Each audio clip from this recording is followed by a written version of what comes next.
Bismillahirrahmanirrahim.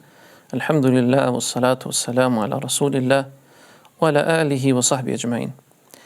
Falëndërimi takon Allahut Azza wa Jall, paqja lavdërimi i tij qoftë mbi vullën e pejgamberit Muhammedin alayhis salam, familjen dhe shokët e tij dhe gjithë ata që pasojnë ata deri në fundin e kësaj bote. Vazhdojmë me temën e 35, iftiraqu hadhihi al-ummah, si do të përçahet ky ummet pra ummeti islam.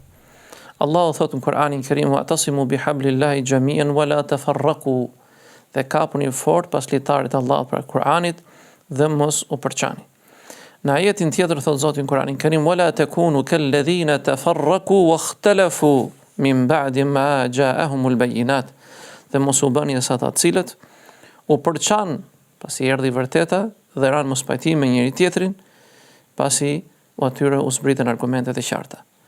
Pra, në këto dy ajete Allahu subhanahu wa taala nxit që besimtarët muslimanë duhet të jenë një dorë e vetme, një akide e vetme, një grup i vetëm, një trup i vetëm, të drejtë në rrugën e Zotit subhanahu wa taala dhe duke mos u përçarë në rrugë apo bindje apo sekte, apo qofshë edhe në çështje të mospajtime juridike, të çahen në grupacione dhe kështu ta humbin autoritetin, integritetin dhe fuqinë e tyre. Pejgamberi sallallahu ta'ala alaihi wasallam në hadithin e Buhariut na ka paralajmëruar se do të ndodhin fitnë në këtë ummet dhe ky ummet do të përçahet. Thot pejgamberi sallallahu qala Rasulullah sallallahu alaihi wasallam: "Iftaraqat al-yahudu ala 1 aw 72 firqa, wa tafarraqat an-nasara ala 1 aw 72 firqa, wa taftariqu ummati ala 73 firqa." Pra, thot pejgamberi sallallahu alaihi wasallam, u përçan që futet në 71 apo 72 grupe, dhe u përçan krishterët në 71 apo 72 grupe, dhe do të përçahet ummeti im, pra ky ummet, pra ummeti im në 73 grupe. Në hadithin tjetër thot pejgamberi sallallahu alaihi wasallam: "La tattabi'anna sunata man kana qablakum", do të ndiqni rrugën e atyre që ishin para jush, ba'an bi ba'an wa dhira'an bi dhira', hap mas hapi dhe krah pas krau, wa shibran bi shibrin, apo pllëm pas pllëmbe, hatta law dakhalu fi hujrin dabbin la dakhaltum fihi, faqalu ya Rasulullah al-yahudu wan-nasara, qala man faman idhan. Pra thot pejgamberi alayhi salatu wassalam po në hadithin tjetër të Buhariut, do të ndiqni rrugën e atyre që ishin para jush, këm pas këmbë, dorë mas dore, pllëm pas pllëmbe, apo krah për krah, ka për qëllim pejgamberi sa sem që do të ndiqni ata me përpikmëri, siç vepron ata do të ndiqni, do të bëni dhe ju. Derisa ata të futen në vrimën e hardhucës, ju do të ndiqni ata. I thanë o dërguari i Zotit, kush janë që futet te krishterët? I tha pejgamberi se kush tjetër. Pra në këto dy hadithe tregon i dërguari Allahut alayhi salatu wassalam se ky ummet, në këtë ummet ndodhin fitnë mas vdekjes pejgamberit alayhi salatu wassalam, dhe do të përçahen muslimanët siç u përçahen fetë të tyre, fetë të tjera përpara tyre në 73 grupe, sepse pejgamberi sallallahu alajhi wasallam ka thënë do të përçahet ummeti im, pra të gjithë 73 grupe.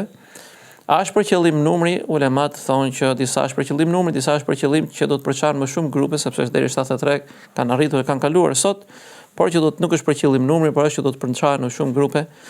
Dhe në një hadith tjetër, dhe kush janë ata që janë rrugën e dur, tha ata që janë në traditën, sunetin tim dhe sunetin e prisave të udhëzuar mbas meje, prandaj kapni fort mbas litarit Allahut, librit të Zotit dhe sunetit pejgamberit alayhi salatu wassalam. Pra i quajti pejgamberi 70 grupe prej ummetit të tij. Në mënyrë të përgjithshme, ata janë grupe prej ummetit pejgamberit alayhi salatu wassalam, derisa të vërtetohen tek ata sjellja apo vepra që i nxjerrin ata nga feja e Zotit, apo vdesin në mënyrën në cilën kanë të idhujtari apo sjellje dhe vepra që i nxjerrin njerëzit nga feja e Zotit subhanahu wa taala.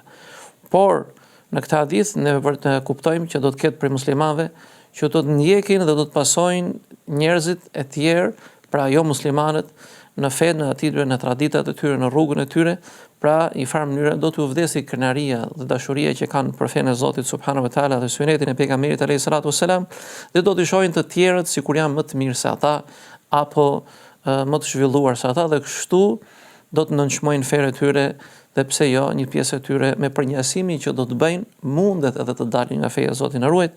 Prandaj lutim Allahun subhanahu wa taala që të qëndrojmë fort në rrugën e Zotit dhe në sunetin e profetit sallallahu alaihi wasallam, ashtu siç na ka mësuar Allahu në Kur'anin Kerim: "Wa'tasimu bihablillahi jami'an wa la tafarraqu", kapuni fort pas litarit të Allahut për Kur'anit dhe mos u përçani, që kështu neve të vazhdojmë të jemi një ummet i vetëm në rrugën e Kur'anit e profetit. Në hadithin tjetër të Auf ibn Malik radhiyallahu anhu qala Rasulullah sallallahu alaihi wasallam, në hadithin Auf ibn Malik ka thënë, ka treguar pejgamberi alayhi salatu wasalam: "Iftaraqat al-yahudu ala 71 firqa", u përçan hebrejt në 71 grupe.